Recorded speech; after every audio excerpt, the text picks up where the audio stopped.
సభకు కోమటిరెడ్డి రాజగోపాల్ రెడ్డి గైర్హాజరు కావడంపై పెద్ద చర్చ జరుగుతోంది. సీఎం పర్యటనకు ముందే రాజగోపాల్ రెడ్డి అనుచరులను అరెస్టు చేశారు.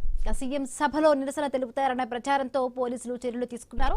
సీఎం పర్యటన సమయంలో కాంగ్రెస్ లో వర్గ విభేదాలు బయటపడ్డాయి. మంత్రి పదవి కోసం మునుగోడు ఎమ్మెల్యే కోమటిరెడ్డి రాజగోపాల్ రెడ్డి అలక వహించారని ప్రచారం జరుగుతోంది.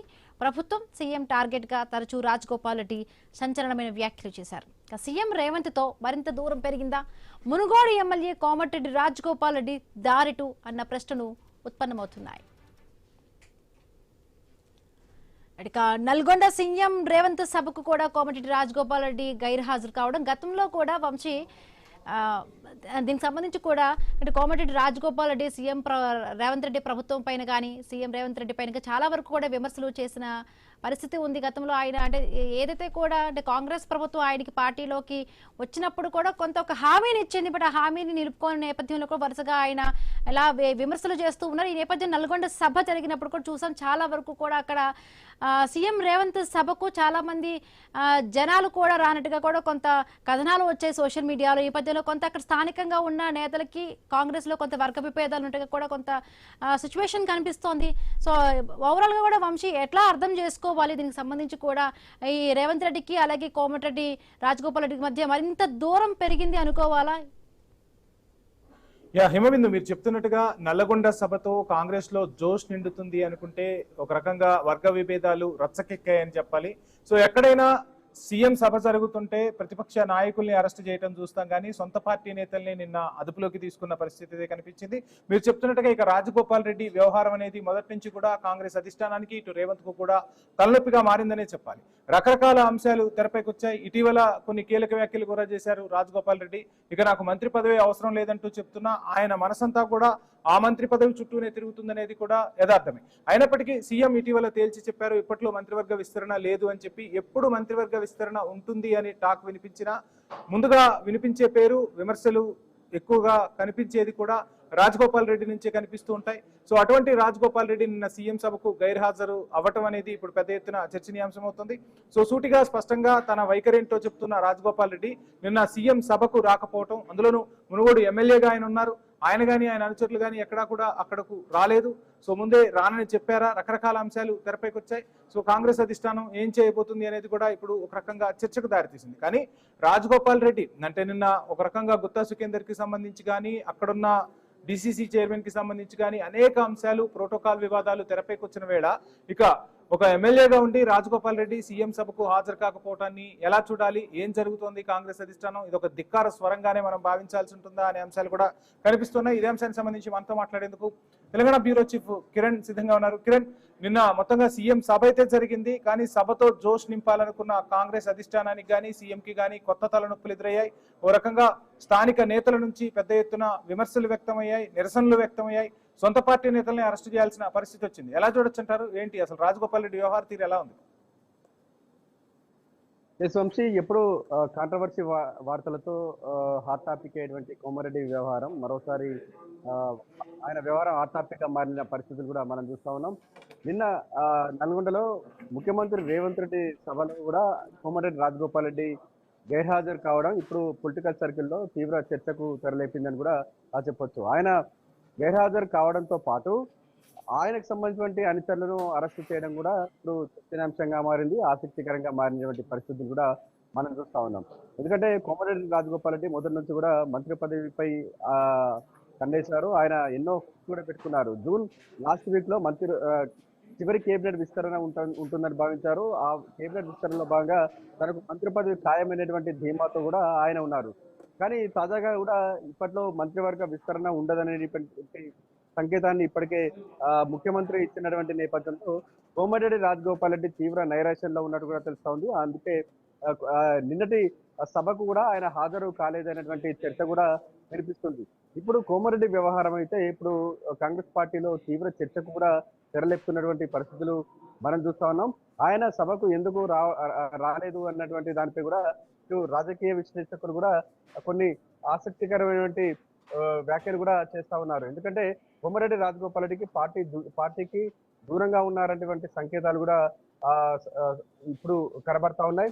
ఆయన మంత్రి పదవిపై హోప్స్ పెట్టుకున్నటువంటి రాజగోపాల్ రెడ్డి చివరి దాకా కూడా ఆయన ప్రయత్నాలు చేశారు. కానీ ప్రస్తుతం అయితే ఆశలు గల్లంతైనటువంటి నేపథ్యంలో ఇక ఆయన కాంగ్రెస్ పార్టీతో తాడో పేడకు సిద్ధమవుతున్నారనేటువంటి చర్చ కూడా ఇప్పుడు వినిపిస్తుంది. ఒకవేళ ఇప్పుడు మంత్రి పదవి ఇచ్చినప్పటికీ కూడా మరి కొన్ని రోజుల్లో మంత్రి పదవి ఇచ్చినప్పటికీ కూడా ఆల్రెడీ 2.5 ఏళ్లు దాటి 3వ సంవత్సరానికి కూడా వస్తా ఉంది. కానీ ఇంకా 1.5 ఏళ్ల సమయం మాత్రమే ఉన్నటువంటి నేపథ్యంలో ఈ చిన్న గ్యాప్ లో కూడా తాను మంత్రి పదవి ఇచ్చి కూడా తనకు ఏం లాభం అనేటువంటి ఆవేదన తన అనుచరుల దగ్గర కూడా వెళ్ళబుస్తున్నట్టు కూడా తెలుస్తా ఉంది.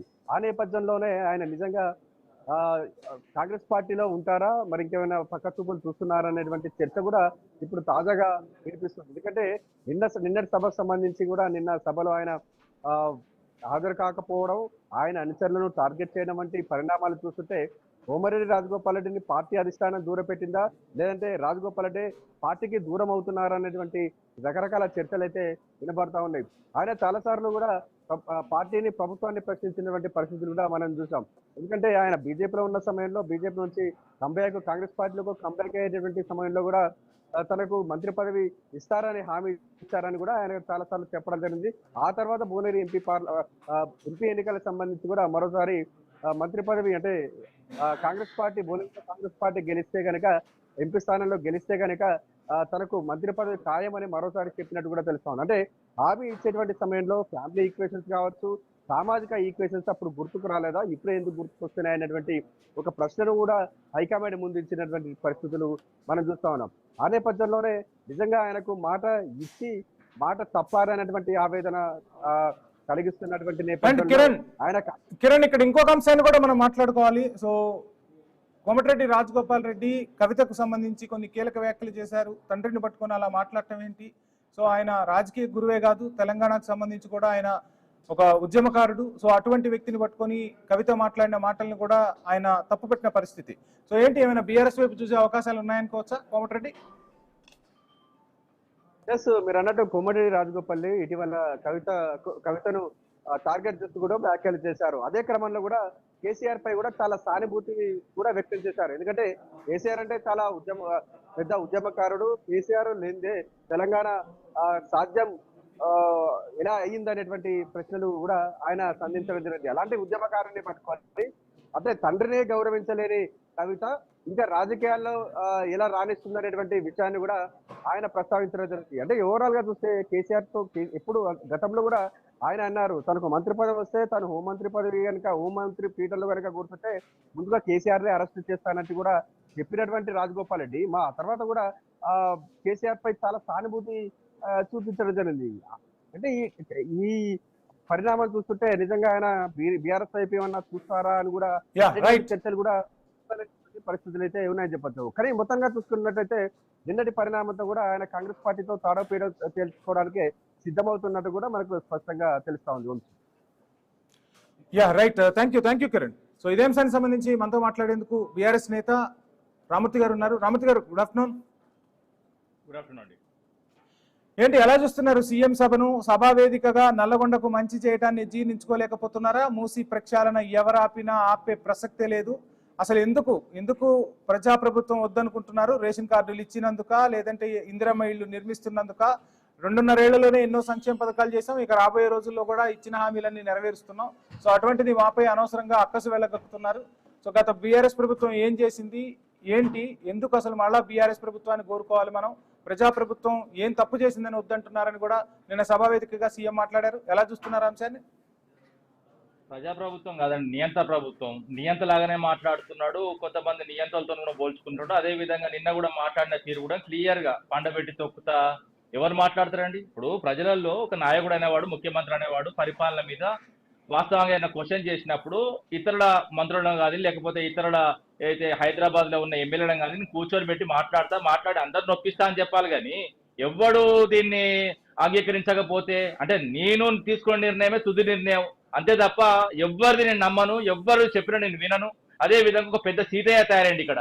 ఇప్పుడు సీతయ్య ఎవరు చెప్తే వినడు అన్నట్టు ఈడ కూడా రేవంత్ రెడ్డి ఎవరు చెప్తే వినడు. నేను చెప్పింది నేను చేసింది చేయాలంటే నియంత అన్నది అర్థమవుతున్నది కదా, ఇంకా కొత్తగా ఆలోచించవలసిన అవసరం ఏం లేదు. రైట్, పార్టీకి సంబంధించి అంశాలు మాట్లాడితే అంతర్గతంగా కాంగ్రెస్ లోనే కుమ్ములాట్లయితే నిన్న కనిపించాయి, వినిపించాయి. మొత్తంగా రాజగోపాల్ రెడ్డి సభకే గైర్హాజరయ్యారు. కొంతమంది ఏమో ఒక రకంగా చెప్పాలంటే ప్రోటోకాల్ ఎక్కడా పాటించలేదంటూ ఆ ప్రోటోకాల్ వివాదం కూడా తెరపైకి వచ్చింది. ఇక్కడ కాంగ్రెస్ నేతలు అరెస్ట్ చేయటం చూసాం, బీఆర్ఎస్ నేతల్ని అరెస్ట్ చేయటం చూసాం. అండ్ అక్కడ రక్షణ సేన, తెలంగాణ రక్షణ సేనకు సంబంధించి రక్షణ సేన కూడా ఒక రకంగా ఆందోళన చేపట్టింది. ఎలా చూడొచ్చు ఈ 3 పార్టీల అంశాన్ని, ఏం చెప్పదలుచుకుంటున్నారు? ప్రజాపాలన అన్నప్పుడు వాస్తవంగా ఎక్కడ కూడా నిర్బంధాలు ఉండదు, వాస్తవంగా పోలీసులు అడ్డుకోవద్దు, ఎలాంటి అరెస్ట్ చేయొద్దు. ప్రజాపాలన కాదు కదా, క్లియర్ గా అర్థమవుతుంది. నిజంగానే మీరు ప్రజలకు మంచి చేస్తే, లేకపోతే నా రాజకీయ పార్టీలను అన్ని విధాలుగా చూసుకుంటే, లేకపోతే ఓ ప్రతిపక్షం మిత్రపక్షం అని లేకుంటే అందరినీ సమానంగా చూసుకోగలిగితే ఇలాంటి ప్రాబ్లమ్స్ రావు కదా. అంటే నువ్వు చూడట్లేదు, ప్రజలను చక్కగా చూసుకోవట్లేదు, అదే విధంగా రాజకీయ నాయకులను కూడా నువ్వు ఎక్కడ పెట్టాలో గానే పెడుతున్నావు. అందుకని నీకు సంబంధించిన అంశాలు మాత్రమే నీ పార్టీలో నువ్వు చక్కగా చూసుకుంటావు. ఇక బయట పార్టీ సంగతి తర్వాత ముచ్చట. కానీ ఎందుకంటే ఇప్పుడు రాజగోపాల్ గారు క్లియర్ గా దాని మీద మీటింగ్ హాల్లో కూర్చొని, మీటింగ్ లో పైన కూర్చొని కూడా మాట్లాడిన నిధులు ఏమంటే కూడా చక్కగా తప్పుడు చేయకుండా ఉన్న పరిస్థితి చూసామాట. హేళన కూడా నవ్వుకుంటున్నారు. నాకు నిధులియా బాబాడే నా మాట్లాడకుండా ఆయన ఉత్తమ్ కుమార్ రెడ్డి నోరు మోపిస్తున్నాడు, ఆయన చెప్తున్నాడు. అదే విధంగా వాళ్ళ తమ్ముడైతే మొదటి నుంచి ఇది కదా, అసలు ఇటు ముఖ్యమంత్రి లేకపోతే ఏంది వాడు వీడైనా మాట్లాడుతున్నాడు.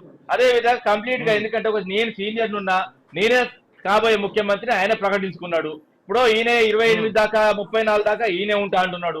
వాళ్ళదంటే కుక్కల కొట్లాడటం తప్ప ఇంకోటి ఏంటంటే ఆ పార్టీ ఎప్పుడు కూడా క్రమశిక్షణ లేని పార్టీ. నిన్న కూడా మాట్లాడుతున్నాడు ఏదో బీఆర్ఎస్ పార్టీ, దాని తర్వాత బీఆర్ఎస్ అయిందట, బీఆర్ఎస్ తర్వాత హెచ్ఆర్ఎస్ అయిందట. ఇవన్నీ భ్రమలు, ఎందుకంటే వాళ్ళ పార్టీ అయింది కదా, అందుకనే వాళ్ళు బలలాగా ఆలోచిస్తున్నారు. ఎందుకంటే ఇప్పుడు కాంగ్రెస్ పార్టీ ఉండే, కాంగ్రెస్ ఐ అయింది, కాంగ్రెస్ ఆర్ అయింది, కాంగ్రెస్ ఓ అయింది. అలా మాది కాదు కదా. ఇప్పుడు ఏంటంటే ప్రాంతానికి అన్యాయం జరిగితే పుట్టింది అయితే మా పార్టీ, దాని తర్వాత జాతీయంగా కొన్ని 2 అడుగులు ముందేయాలనుకున్నాం తప్ప దేశంలోకి వెళ్ళి పోవాలనుకోలేదు కదా మీలాగా. ఇప్పుడు 3 రాష్ట్రాల్లో మిగిలి ఉన్నారు. ఈ 3 రాష్ట్రాలు కూడా మొత్తం అవి మూసుకపోతే కంప్లీట్ గా అది కూడా పోయే ప్రమాదం ఉన్నది. ఇలాంటి అంశాలని రకరకాల అంశాలు తెరపైకి వస్తున్నాయి. ఈ నిన్నటి సభతో ఓ రకంగా ముఖ్యమంత్రి బీఆర్ఎస్ పై కూడా అసహనం వ్యక్తం చేశారు. సో లేనిపోని అబండాలు సృష్టిస్తున్నారు, ప్రజలను మభ్యపెట్టే ప్రయత్నం చేస్తున్నారు, మా పని మేము సక్రమంగానే చేస్తున్నాం, ఎవరైనా రేషన్ కార్డులు ఇచ్చారా, రేషన్ కార్డులు అడిగితే మహిళలను మీరు జైల్లో పెట్టిన చరిత్ర మీది, సంక్షేమ పథకాలు అమలు చేయటం కూడా మీకు పూర్తిగా చేత కాలేదు అని చెప్పిన పరిస్థితి. సో ఎలా చూడొచ్చుంటారు ఆ కమెంట్స్ ని?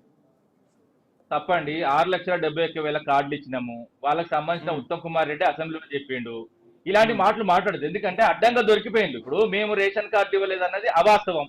ఎందుకంటే మా గవర్నమెంట్ లో అంత ఆన్లైన్ సిస్టమ్ కాబట్టి ఇలా బ్రోకర్ కథలు మేము చేయలేదు. ఎందుకంటే 1 ఇచ్చి 2, 2 ఇచ్చి 3 అని మేము చెప్పుకోలేదు ఎక్కడ కూడా.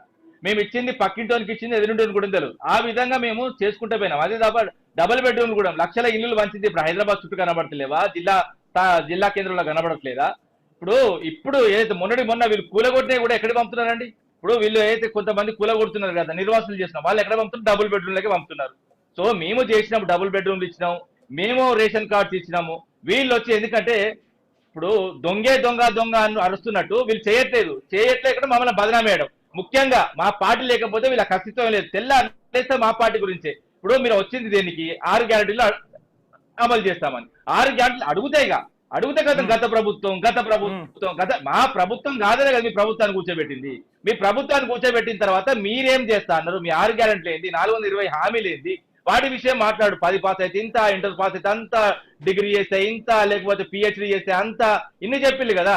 విద్యార్థులకు స్కూటీలు, అదే విధంగా తులం బంగారం, ఇవన్నీ చాలా అంశాలని మాట్లాడుకుంటే ఇవి మాట్లాడదు.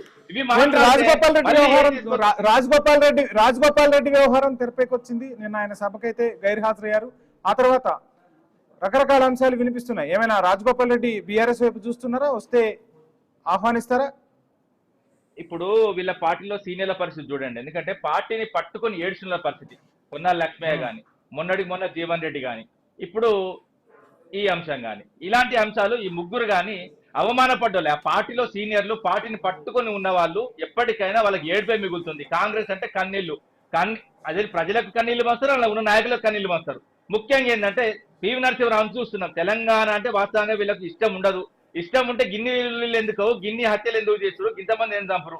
నిన్న కూడా మాట్లాడుతున్నారు పెట్రోల్ పోసుకొని చచ్చిపోయిళ్ళు, అగ్గిపెట్ట దొరకలేదంటే అదే అగ్గిపెట్టతో ఆడబెట్టాలి వీళ్ళని. ఉద్యమాన్ని కూడా కించపరుస్తూ మాట్లాడుతున్నారు. ఇప్పుడు మేము చేసినామండి, మా ఉద్యమం చేసినాం, మేము చేయమంటేనే రాజీనామా చేసింది. ఇప్పుడు కోమటిరెడ్డి పెద్ద నేను రాజీనామా చేసినాను మాట్లాడుకుంటూ, ఎవరు చేయమంటే చేసినావు బిడ్డ? నేను అంటున్నా, ఎవరు చేయమంటే చేసినావు? తెలంగాణ పైలంతా కొట్లాడి గౌరవ కేసీఆర్ ఆధ్వర్యంలో నీ మీద ఒత్తిడి తీసుకొస్తే ఆ ఒత్తిడితో నువ్వు రాజీనామా చేసినావు. నువ్వు స్వచ్ఛంగా చేయలేదు కదా, నువ్వు స్వచ్ఛందంగా చేసి నేను నిరాహార దీక్ష చేసినట్టు. అరే భయ్, అందరు ఇప్పుడు గౌరవ కేసీఆర్ ఆధ్వర్యంలో అందరూ అన్ని పార్టీలు జేఏసీగా ఫామ్ అయినాయి. ఎందుకంటే మీ చెన్నారెడ్డి వాళ్ళ లాంటి వాళ్ళు గతంలో 3,069 ఉద్యోగులు 369 మంది పిట్టలం కలిసి చంపిన తర్వాత మళ్ళీ ఒక 60 ఏళ్ళు భయపడరు తెలంగాణ సమాజం. దాని తర్వాత కేసీఆర్ గారు వచ్చిందా ధైర్యం వచ్చిందా, ధైర్యంతోనే అందరు కూర్చోగలిగిళ్ళు, అందరు మాట్లాడగలిగిళ్ళు, అందరు ఉద్యమం చేయగలిగిళ్ళు.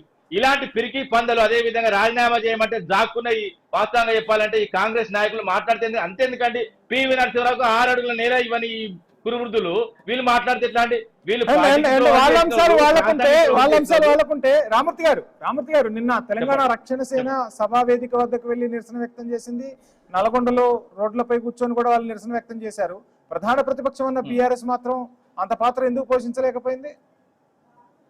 ఇప్పుడు గుర్తింపు ఉన్న పార్టీ గుర్తింపు కోసం పాకులాడవలసిన అవసరం లేదండి. గుర్తింపు లేదు కాబట్టి ఆ గుర్తింపు కోసం తహతాలు ఆడుతున్నారు. ముఖ్యంగా ఏంటంటే రేవంత్ రెడ్డికి ఆమెకు ఏ విధంగా సంబంధం గుర్తింపు కోసం పోరాటం, అది ప్రజా సమస్యలపై పోరాటం. వాళ్ళు ప్రజా సమస్యలపై పోరాటం అంటున్నారు.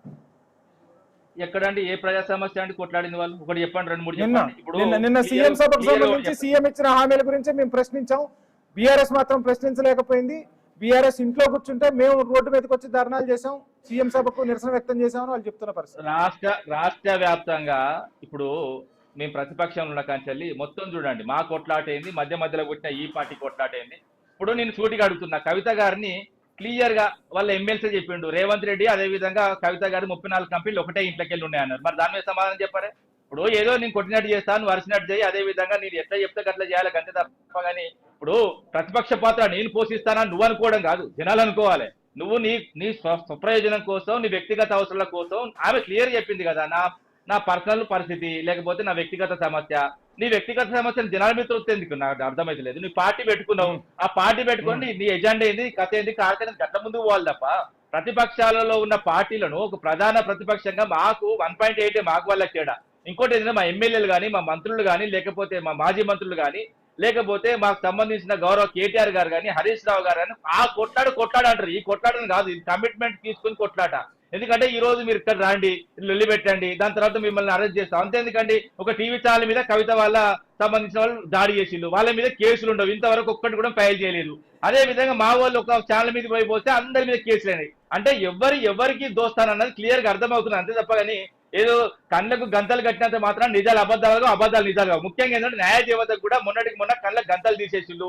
ఎవరు మంచోళ్ళు, ఎవరు చెడ్డోళ్ళు, ఎవరు ప్రజల కోసం కొట్లాడుతున్నారు క్లియర్ గా అర్థమవుతుంది అంతే తప్ప. కానీ కృత్రిమ ఉద్యమాలు, వ్యక్తిగత సమస్యలు వచ్చిన పార్టీ వ్యక్తిగతంగానే మటాచ్ అయిపోతుంది తప్ప ముందుకు పోతుంది. సో ఏంటి నిన్న మొత్తం సీఎం పర్యటన ఎలా చూస్తున్నారు? ఇంకా జిల్లాల పర్యటన కొనసాగబోతుందని చెప్తున్నారు. ఎక్కడికక్కడ మీరు అసత్యాలు ప్రచారం చేస్తున్నారు తప్ప ప్రజల్లో మాపై అసహనం లేదు అని చెప్తున్న పరిస్థితి. ఇప్పుడు అసహనం లేదు అన్న మాట వాళ్ళు చెప్తారు కదండి. జనాలలో ఊళ్ళలో పోతే గన్మని లేకుండా పోవాలి. అదే విధంగా రాజీనామా ఇప్పుడు అంటున్నారు కదా 34 దాకా 35 దాకా మేమే ఉంటాం. 35 దాకా ఎందుకంటే గౌరవ హరీష్ రావు గారు చెప్పినప్పుడు రేపు రాజీనామా చేయండి, అసెంబ్లీ రద్దు చేయండి, మీ మీద మీకు అంత ధైర్యం ఉంటే మీరు ప్రజాపాలన అయితే వారం రోజుల్లో ఎలక్షన్లు పోండి, లేకపోతే రిజాల్వ్ చేసి కేంద్ర ఎన్నికల కమిషన్ అప్పచెప్పి ఎప్పుడు ఎలక్షన్స్ పెడతారో అడగండి.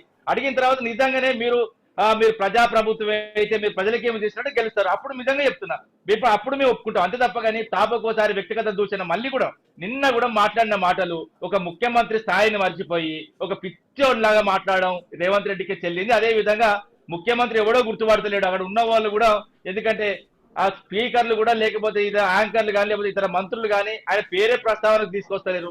ముఖ్యంగా చిన్న పార్టీలో పోతే లేచి కూడా నిలబడతలేరు. ఇలాంటి పరిస్థితిలో నీకు ఏ విలువ ఉన్నది? ఇంకోటి బాడీ షేమింగ్ చేస్తాడు, పొట్టిగున్నాడు పొడుగున్నాడు. ఈయన ఎందుకంటే నీకు పొట్టిగా పొడుగు?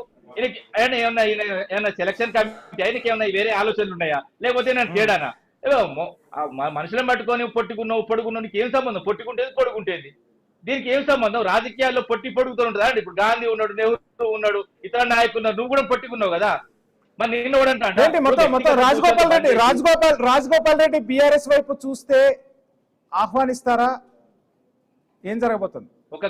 ఒక కమిట్మెంట్ ఉన్న నాయకుల్ని, ఒక మంచి నాయకులని 100% మీకు దగ్గర తీస్తాం. గతంలో కూడా మేము చెప్పాము. ఎందుకంటే పార్టీలో ఎవరికైనా అన్యాయం జరిగి అదే విధంగా ప్రజలకు అన్యాయం జరిగి ఒకవేళ ఆ వ్యక్తి మంచి వ్యక్తి అయితే మాత్రం మేము ఖచ్చితంగా తీసుకుంటాం. మేము అన్ని మా పరిశీలిస్తారు. అదే గౌరవ కేసీఆర్ గారు ఏ నిర్ణయం తీసుకున్నా ఆ నిర్ణయం పైన కట్టుబడి ఉంటుంది తప్ప మేము కాదండి. గౌరవ కేసీఆర్ గారు ఏ నిర్ణయం తీసుకుంటే ఆ నిర్ణయానికి కట్టుబడి ఉంటుంది మా పార్టీ. అంటే ఇంతకు ముందు ఈ వలసల వల్లే అసలైన నాయకులకు, అసలైన ఉద్యమకారులకు అన్యాయం జరిగింది అన్న టాక్ వినిపించింది కదా. మరి ఇప్పుడు కూడా అదే పందా కొనసాగిస్తుందా బీఆర్ఎస్? ఇప్పుడు మా పార్టీలోకి వెళ్ళి కూడా అదే పార్టీ కాంగ్రెస్ లో పోయింది మరి అక్కడ కూడా ఇదే మాట వర్తిస్తుందా అండి? ఇప్పుడు ఏదంటే ఒక ప్రజాస్వామ్యంలో ప్రజాక్షేత్రంలో మంచి నాయకులు ఏ పార్టీలో ఉన్నా వాళ్ళకు వాస్తవంగా ప్రజాదరణ ఉంటది, వాళ్ళు ఏ పార్టీకి పోయినా గెలుస్తారు. కానీ ఏంటంటే కొంచెం ప్రజాదరణ లేని నాయకులు, పైసలతో వచ్చిన నాయకులు, పైసలతో రాజకీయాలు చేసిన నాయకులు ఎక్కడికి పోయినా కూడా చుక్కెదురవుతుంది. కానీ ముఖ్యంగా ఏంటంటే ఎవరికి న్యాయం జరిగింది, ఎవరికి అన్యాయం జరిగింది అన్న విషయం చూసుకుంటే గౌరవ్ కేసీఆర్ గారు ప్రభుత్వం 2014 వచ్చిన తర్వాత ఏ విధంగా మేము ముందుకు పోయినాం, ఏ విధంగా వాస్తవంగా ఇప్పుడు యూనివర్సిటీ విద్యార్థులను కానీ లేకపోతే ఉద్యమం చేసిన విద్యార్థులను రాష్ట్ర స్థాయి చైర్మన్ చేసిన ఎమ్మెల్యేలను చేసినాం, అదే విధంగా చాలా ముందుకు తీసుకుపోయినాం. ఎందుకంటే ఒక గ్రౌండ్ స్థాయి ఉన్న వ్యక్తులను కూడా దాదాపుగా ఒక ఉన్నత స్థాయికి తీసుకొచ్చిన చరిత్ర మాది. అంతే తప్ప కానీ మేము కొంతమందికి వాస్తవంగా ఏంటంటే రాజకీయాల్లో కొంతమంది న్యాయం జరగవచ్చు, కొంతమందికి అన్యాయం జరగవచ్చు. దాని తర్వాత మళ్ళీ దశలో మళ్ళీ ఏ విధంగా అయితే మళ్ళీ మా ప్రభుత్వం వస్తుందో, మా ప్రభుత్వం వచ్చిన తర్వాత ఏ విధంగా కొంతమంది నష్టం జరిగిందో వాళ్ళకు కూడా న్యాయం చేయడానికి ప్రయత్నం చేస్తాం. మూసీకి సంబంధించి మేము ప్రక్షాళన చేస్తా ఉంటే ఎక్కడికక్కడ అడ్డుకుంటున్నారు, ఆ కంపు భరిస్తే తెలుస్తోంది, ప్రక్షాళనకు ఎందుకు అడ్డు తగలాల్సి వస్తుంది అని కూడా ప్రశ్నిస్తూ ఉన్నారు. నల్లగొండ మీద నిజంగా ప్రేమ ఉందా మీకు అని కూడా ప్రశ్నించారు. ఏం చెప్తారు? మూసీ ప్రక్షాళనలకు మేము ఎప్పుడు వ్యతిరేకం కాదండి. దాని మీద మూసీ మీద ఎస్టీపీలు కట్టి ఆ వాటర్ను శుద్ధి చేసింది మేము. ఒక్క ఇల్లు పోకుండా వాస్తవంగా 2 సైడ్లు మీరు చూసుకోండి, ఉప్పల్ నాగోల్ దగ్గర ఏ విధంగా చేశామన్నది మీరు చూశారు. ఇప్పుడు మేము పేదోళ్ళ ఇల్లులు కూలపోవద్దు, అదే విధంగా మూసీ ప్రక్షాళనలు కావాలని చెప్తున్నాం తప్ప లక్షల కోట్లు మింగద్దని చెప్తున్నాం. ఎందుకంటే నమామి గంగే ఉంటుంది, 2700 కిలోమీటర్ల చిల్లర ఏమో ఉంటుంది, దానికైనా 20,000 కోట్లు అయితే ఈ 54-55 కిలోమీటర్లు 1,00,000 కోట్లు ఎట్లయితే అని అడుగుతున్నాం. అంతే తప్ప ఇందులో వేరేది లేదండి. ఇంకోటి ఏంటంటే ఈ మూసి అడ్డం పెట్టుకొని 1,00,000 కోట్లు మింగనీకి చూస్తున్న రేవంత్ రెడ్డిని ఖచ్చితంగా అడ్డుకుంటాం. ఎందుకంటే ఇప్పుడు మేము ఆయన మాట్లాడతారు, మీరు కాళేశ్వరం కట్టిలు కూలేశ్వరం అయింది అంటాడు. కూలేశ్వరం ఎక్కడ అయింది? 20 లక్షల ఎకరాలు నీళ్లు వస్తున్నాయి, ఈ రోజు కూడా నీళ్లు వాడుతున్నాయి. అదే విధంగా వీళ్ళ మంత్రులే పోయి ఆన్ చేస్తున్నారు, మోటార్లు ఆన్ చేస్తున్నారు. ఆ మోటార్ల నుంచి వాస్తవంగా రిజర్వాయర్లు దాదాపు 12-13 రిజర్వాయర్లు నిండుతున్నాయి. ఆ నిండిన తర్వాత నీళ్లు పోతున్నాయి. వీళ్ళకి మేనేజ్మెంట్ చేయడానికి రాదు. ముఖ్యంగా రామూర్తి గారు, దక్షిణ తెలంగాణ నుంచి బీఆర్ఎస్ కు గత అసెంబ్లీ ఎన్నికల్లో భారీ గండి పడింది. ఆ గండి పూడ్చుకోవడానికి ఇప్పుడు అవకాశాలు దొరుకుతున్నాయి. ఈ అవకాశాలను ఓ రాజకీయ పార్టీగా సద్వినియోగం చేసుకోబోతుందా? దక్షిణ తెలంగాణలో మరలా తన ప్రాబల్యాన్ని పెంచుకోబోతుందా బీఆర్ఎస్? నేనేమంటున్నా, దక్షిణ తెలంగాణ ఉత్తర తెలంగాణ కాదండి. ఎందుకంటే సిటీస్ లో పెద్ద సిటీస్ లో కంప్లీట్ గా మా సైడే ఉన్నారు. కానీ ఇప్పుడు గ్రామాలతో పోయిన పార్టీని మళ్ళీ కొట్టుకుంటుంది. ఎందుకంటే గ్రామాల్లో కొంత మేము చెప్పిన అంటే వాస్తవంగా మేము చెప్పినా కూడా అర్థం చేసుకోలేదు జనాలు. మేము 1 ఇస్తా అంటే 2, 3 ఇస్తా అంటే 4, ఇప్పుడు రైతు బంధు కానీ లేకపోతే దళిత బంధు కానీ లేకపోతే ఇతర పథకాలు కానీ పెన్షన్స్ కానీ పెంచుతామంటే జనాలు నమ్మిళ్ళు. ఇప్పుడు ఏంటంటే వాళ్ళకి రియలైజ్ అయింది. ముఖ్యంగా మళ్ళీ కూడా చెప్తున్నా, గ్రామాలతో పోయిన పార్టీ మళ్ళీ గ్రామాలతో తిరిగి వస్తుంది. ఎందుకంటే మొన్న సర్పంచ్ ఎన్నికలే దానికి నిదర్శనం. మొత్తం రాష్ట్ర వ్యాప్తంగా ఉన్న మేజర్ గ్రామ పంచాయతీలన్నీ మేము గెలిచినాం. దాని తర్వాత ఎందుకంటే జెడ్పీటీసీ ఎంపీటీసీ ఎలక్షన్స్ ఈ లేట్ కావడానికి పెట్టకపోవడానికి ఇదే కారణం. ఎందుకంటే ఒక్కొక్క గ్రామంలో మేజర్ గ్రామంలో 2-3 ఎంపీటీ స్థానాలు ఉన్నాయి. కాబట్టి సో రేవంత్ రెడ్డి భయపడుతున్నారా ఎన్నికలకు వెళ్ళటానికి? 100% లేకపోతే వెంటనే పెట్టాలి. అది జెడ్పీటీసీ ఎంపీటీసీ ఎన్నికలు ఎందుకు పెట్టలేదు? భయపడే. ఎందుకంటే మేజర్ గ్రామాలు బీఆర్ఎస్ చేతికి వచ్చినాయి కాబట్టి మళ్ళీ ఎలక్షన్స్ పెడితే ఒక్కొక్క ఊర్లో 2-2, 3-3 ఎంపీటీ స్థానాలు వీళ్ళకే వస్తాయి. కాబట్టి ఆ క్రమంలోనే భయపడి ఎన్నికలకు పోలేదని చెప్తున్నాం. రైట్. థ్యాంక్ యూ రామూర్తి గారు. మొత్తంగా నల్లగొండ సీఎం సభతో కాంగ్రెస్ లో అంతర్గత విభేదాలు అయితే బగ్గుమన్నాయి. రాజగోపాల్ రెడ్డి సభకు గైర్హాజరు అవ్వటం, అదేవిధంగా ప్రోటోకాల్ వివాదం తెరపైకి రావడంతో కాంగ్రెస్ అధిష్టానం అయితే ఈ అంశంపై దృష్టి సారించింది. మరి రాజగోపాల్ రెడ్డి ఏం చేయబోతున్నారు, తన కార్యాచరణ ఎలా ఉండబోతుంది అనేది మాత్రం